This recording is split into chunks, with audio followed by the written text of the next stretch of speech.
avec quelles autres choses? Fonctionne avec quelles autres choses? Foi. L'adversité et la foi travaillent ensemble. L'adversité et la foi travaillent ensemble. 443. Nous pensons que les chrétiens fidèles ne méritent pas de souffrir. Nous pensons que les chrétiens ne méritent pas de souffrir. Du point de vue de Dieu, la souffrance est ce qui produit des chrétiens fidèles. Du point de vue de Dieu, la souffrance est ce qui produit des chrétiens fidèles. Si nous avions tous une vie facile, sans opposition, sans épreuve, sans douleur, nous ne connaîtrions jamais vraiment Dieu, car nous n'aurions jamais besoin de lui. Nous n'avons pas tous une vie facile, pas d'opposition, pas de jugement, pas de douleur. Nous ne connaissons jamais vraiment Dieu, car nous n'avons jamais besoin les uns des autres. Si ce que nous croyons n'est jamais mis à l'épreuve par l'adversité, cela reste une connaissance de tête. Si ce que nous croyons n'est jamais mis à l'épreuve par l'adversité, cela reste une connaissance. Comment pouvons-nous savoir qu'on peut faire confiance à Dieu si nous n'avons jamais été mis au défi? Comment pouvons-nous savoir qu'on peut faire confiance à Dieu si nous n'avons jamais été mis au défi? Quel est l'objectif numéro 1 de l'ennemi? Quel est l'ennemi numéro 1 de la cible? Pour nous amener à nous éloigner du cap que nous avons suivi. Pour que nous puissions cesser de nous détourner de ceux que nous suivons. N'oubliez pas que Dieu n'est pas celui qui apporte l'adversité. Satan l'est. N'oubliez pas que Dieu n'est pas le facteur de l'adversité. Satan l'est. Et rappelez-vous, Jésus nous a clairement averti que la vie aurait des difficultés. Et rappelez-vous, Jésus nous a clairement averti que la vie aurait des problèmes. Dieu n'avait que deux options. 1. Faire de nous des marionnettes qu'il adorait automatiquement. 2. Créer des créatures imparfaites, y compris Lucifer. L'adversité n'annule pas le plan. L'adversité n'invalide pas le plan. Jésus, prenant notre joug, cela fait partie du plan. 444. Jésus prend notre joug, cela fait partie du plan. S'appuyer sur Dieu fait partie du plan. S'appuyer sur Dieu fait partie du plan. Notre façon de gérer l'adversité devrait être de proclamer fièrement, fabriqué dans le royaume de Dieu. Notre façon de gérer l'adversité devrait être de proclamer fièrement que dans le royaume de Dieu. Examinons donc quelques façons dont l'adversité apporte un changement divin. Jetons donc un coup d'œil à certaines des façons dont l'adversité divine change. 1. L'adversité nous motive à crier vers Dieu. 1. L'adversité nous motive à crier vers Dieu. Dieu répond aux cris de ses enfants lorsqu'ils souffrent. Dieu répond aux cris de ses enfants lorsqu'ils souffrent. Psaume 3, 4. J'ai crié à l'Éternel de ma voix, et je m'ai exaucé de sa colline sainte. C'est là. Psaume 3, 4. J'ai crié à l'Éternel de ma voix, et il m'a entendu de sa montagne sainte. C'est là. 2. L'adversité nous motive à craindre le Seigneur. 2. L'adversité nous motive par la crainte de Jéhovah. La peur apporte la connaissance. La peur apporte la connaissance. Proverbe 9, 10. La crainte de l'Éternel est le commencement de la sagesse, et la connaissance du saint est l'intelligence. Proverbe 9, 10. La crainte du Seigneur est le commencement de la sagesse, et la connaissance des saints est l'intelligence. L'adversité apporte la connaissance. L'adversité nous apporte la connaissance. La lutte mène à en savoir plus sur Dieu. La lutte mène à en savoir plus sur Dieu. 445.3. L'adversité nous motive à examiner notre vie intérieure. 3. L'adversité nous motive à examiner notre vie intérieure. Nous devons savoir qui nous sommes vraiment. Il faut savoir qui nous sommes vraiment. Nous sommes façonnés et vivons selon ce que nous pensons de nous-mêmes. Nous sommes formés et vivons selon ce que nous pensons de nous-mêmes. 4. L'adversité est la preuve d'un combat spirituel. 4. L'adversité est l'épreuve du combat spirituel. Nous devons être conscients de la bataille spirituelle entre Dieu et l'ennemi.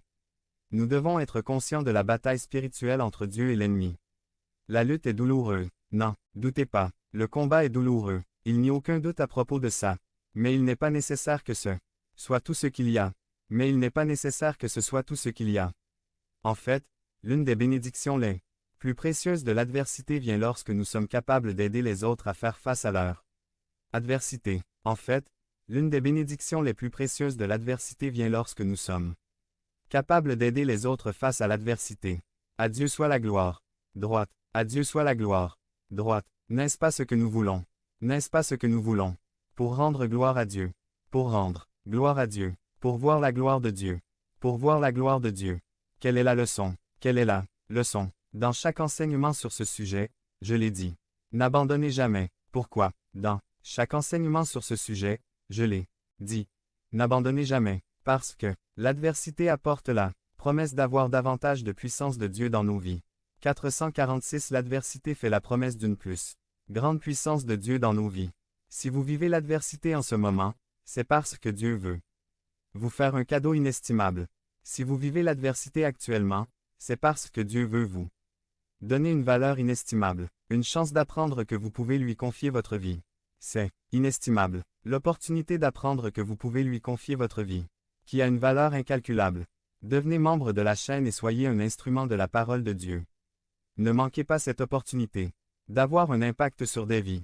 Cliquez maintenant sur le lien dans la description et aidez-nous à diffuser la parole de Dieu. La scène du Seigneur par Scott Hodgins résumé. La scène du Seigneur n'est pas une tradition ecclésiale que nous devons maintenir simplement parce que c'est une tradition.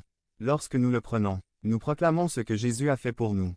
On se souvient de son corps donné, de son sang versé. Mais, ce n'est pas tout. La scène du Seigneur 5 avril 2015. La dernière scène de Jésus avec ses disciples. La fête des pains sans levain, appelée Pâques, approchait. Luc 22, 1. Ils étaient sur le point de célébrer Pâques. C'est une fête juive qui commémore la libération du peuple hébreu de l'esclavage en Égypte. Vous pouvez lire l'histoire dans le deuxième livre de la Bible, Exode. Lorsqu'arriva le jour de la fête des pains sans levain, où on devait sacrifier l'agneau pascal, Jésus envoya vers Pierre et Jean, leur disant: Allez vous préparer pour que nous puissions manger la Pâque. Luc 22, 7 à 8. Jésus, qui était sur le point de se sacrifier comme l'agneau parfait, voulait célébrer la Pâques avec ses disciples. Vous souvenez-vous de ce que Jean-Baptiste a dit lorsque Jésus est venu vers lui pour se faire baptiser? Voici l'agneau de Dieu qui enlève le péché du monde. Jean 1, 29. Toute la vie de Jésus indiquait qu'il allait être le sacrifice, qu'il allait donner son corps, qu'il allait verser son sang pour libérer le genre humain du péché. Cette nuit-là devait être son dernier dîner avec ses disciples. Le moment venu, Jésus et ses apôtres se mirent à table.